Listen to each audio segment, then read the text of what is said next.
geessaa jennee sanillee kadhannee dadhabnee nu biraa baasuu didan. Osoo isaan yeroo isaan baasuu didan kana mucaan olee umbullee yeroo gabaabaa keessa lubbuun isaa dabarte.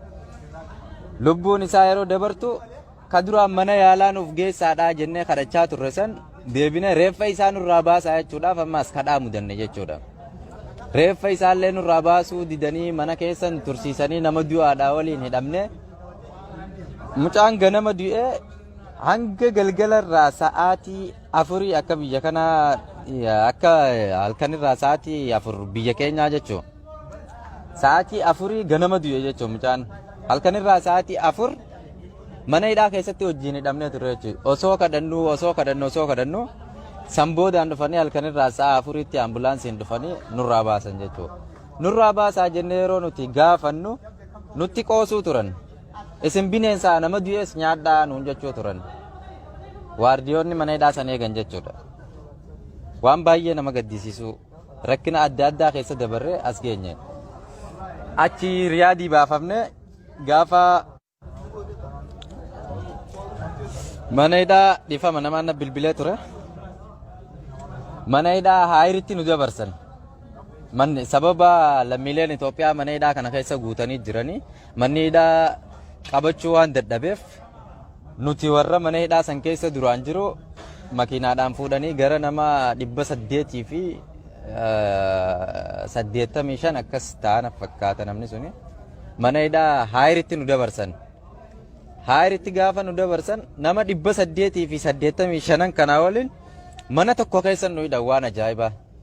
Yeroo dhukkubni addunyaa kana akkanatti girgireessu jiru dhukkuba koronaa kana mana tokko kutaa tokko keessatti nu hidhan. Mana kana keessatti yeroo nu hidhan harkaa fi miilli keenya nu hidhaa ture. Haayiritti jechuudha kun. Harkaa fi miilli keenya nu hidhaa ture. Ji'a lama achi keessa yeroo turru miilli keenyaaf harki keenya nama lama walitti nu hidhanii mana fincaanii guyyaatti yeroo takkasi deebisanii guyyaatti yeroo takkitti yeroo si baasan daqiiqaa 5 siif qaban. Daqiiqaa 5 nama lamaaf jechuun daqiiqaa 2 fi sekondii 30 daqiiqaa 2 fi sekondii 30 jechuudha nama lamaaf. Mana fincaanii san keessatti yoo nuti daqiiqaa isaan nuu kennan kanaa ol daqiiqaa takka dabarsine yeroo nuti alatti gabbaane akka namni bineensaa akkasitti hin tumu. Duubaa nu dhiitanii osoo nuti walitti hidhaa jirru simidira balaaxaa kanarratti nu kuffisu jechuudha maali simintoo irratti gaafa nuti kufne achitti kopheedhaan nurra deeman jechuu ammaas achi gaafa manatti gallu namni daqiiqaa isinii kanname hammaama keessatti gubee akkanatti tumamaa akkas tahaa jaanii nama osoo walitti hidhaa jiru akkasitti duubaa dhiitanii fuuldura isaatiin kufee ilkaan irraa yaa'e faatuun nu bira jira jechuudha. As keessatti nama ilkeen irraa cabte ilkeen fuula duraa kun simida irratti kufee ilkeen irraa cabte jechuudha. Dararaa akkasii san hunda dabarsinee uffata guutuu nurraa yaasanii haayirittis uffata kanaa waliin uffata kanammaa achi keessatti hin biteenii mana hidhaa san keessatti jechuudha. Mana hidhaa san keessatti kan silaaseen nurraa baasanii achi nu gurgurachuudhaaf jecha biizinasa isaaniitiif uffata kana akkuma beekamu namni biyya kana keessa jiru ni beeka tooba jalaan uffatama maali mudawwar kana jalaan uffatama uffata kana nu gurgurachuudhaaf uffanni kun alatti namni beeyta yoo jiraate birri 15 riyaala 15 ka biyya kanaa jechuudha. As keessatti isa kana tokkicha qarshii 100 nu gurguran isa kana riyaala 100 biyya kanaa jechuudha. Waardiyoonni mana hidhaa kana eegan jechuudha. Nu gurguratanii keenya nurraa saamanii kana nu gurguratan jechuudha. Dararaa akkasii san hunda dabarsinee bilbilaas waan silaa nuti qabannee mana hidhaa saniin seenne nurraa guurratanii amma haareetti ni saafartanii jaanii dararaa hangasiisan eega mana hidhaa san keessatti dabarsine gara mana hidhaa jiddaa kana nu dabarsan gara biyya keessanii galtanii jaanii nu sobanii ji'a lama dura jiddatti nu dabarsan jechuudha. Yeroo jiddaan dhufnu ni saafartan ni galtan jaanii riyaadirraa nu fidan amma guyyaa tokkoo fi halkan tokko baasaa 16 akkasiin nu fidan riyaadirraa jechuudha. Baasa 16 kana yeroo dhufnee buunu waan qabannee dhufnee jira uffata tokko waan achitti duraan gaafa mana hidhaa riyaa keessa jirru shaantaa fi kana qabannee dhufnee jira. San asitti nu kanneen nu garsiisaniituma asumaan ammaas amaanaa jaamtee bakka kaa'amtu tokko jira.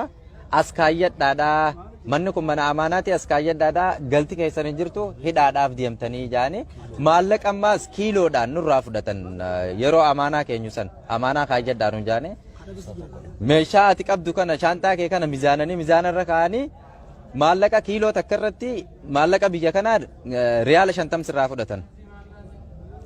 Riyaala 50 kiiloo takka irra sirraa fudhatan meeshaan akka tasaa ta'e kiiloo 10 yoo ta'e riyaala 500 kafaltaa jechuudha meeshaa amaanaa kaayyachuudhaaf. Akkasitti maallaqa tooftaa garaagaraatiin maallaqa nuti qabannee seennes nu saamanii kanuma keessa ammaas nama meeshaa isaa ergatee bilbilaa nama ergatee jira nama shaantaa ergatee jira guutuu dhabee jira jechuudha.